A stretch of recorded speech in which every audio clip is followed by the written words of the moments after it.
I'm boxing again next weekend, and it's been a long wait. We had a few shots at world titles. We had a few opportunities fall through, but now finally we're back in, and I'm happy to announce that I'm going to be fighting Bregeon next weekend. Quality operator, we know him pretty well on Sky Sports. Has been the distance with Chris Billam-Smith and Isaac Chamberlain and gave them really good work. It becomes probably the most important fight of your career because the big 2024, the world title fights that you're longing for, they all go up in smoke if you don't get past this Frenchman. Absolutely. So we're taking him very seriously. A lot of people were saying that this may be like a type of stay active fight or tune up, but I take every single fight as seriously as possible because I'm right at the lines of a world title fight. I'm #1 with the WBO, and come through this fight, they ordered that. I'm fighting for a world title, and we're going to be paying close attention to the winner of Masternak versus CBS on the 10th of December. So it's going to be very interesting. 2024 is looking very bright, but we have to come through this first. So I'm completely focused on my opponent next week, Saturday first. Yeah, December 10th becomes a critical date for you because you'll say, you're talking it very sensibly, not looking past Bregeon, but CBS against Masternak, Chris Billam-Smith, it's a Sunday, remember that, everybody. But that fight becomes massive for you because we are expecting the WBO mandatory to be called. You're #1 in the rankings, so you're awaiting that call. Who do you think wins that fight? I mean, effectively, you could be fighting the winner, should be fighting the winner. So I think it's going to be a tough fight.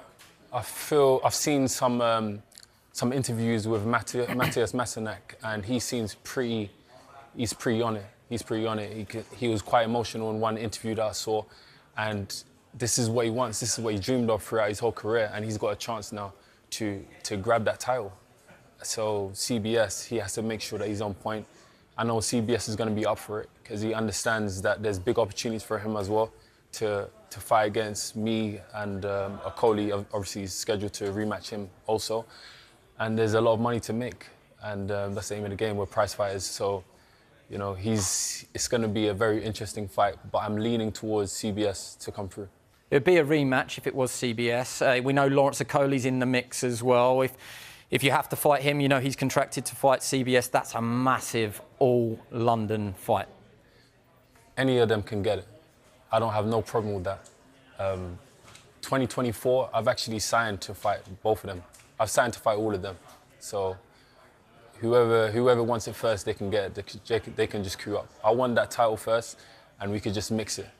You fought Chris Billam-Smith before, obviously. Fair to say you're both very different fighters now, and I don't think that's me exaggerating it. He's a better fighter, he's a world champion, but do you feel that you've improved? You won the fight last time. He debates the knockdown, but do you feel that you have got a better all-round game to give a better account of yourself, to give a more comprehensive victory? What do you want to say here? Absolutely. In comparison to how I boxed him before, I felt like I was lacking. I was a pure novice. I had 9 fights. I didn't really know how to get an opponent out when he's hurt. Now I've got that experience. I've fought so many other fighters on bigger levels, better levels than that opponent there when I fought CBS. So I feel like it will be a completely different outcome. Somebody that doesn't just have a right hand. Somebody that has other tools in his arsenal. So it will be a very interesting fight. I reckon I can get the knockout this time, and I'm really confident about it.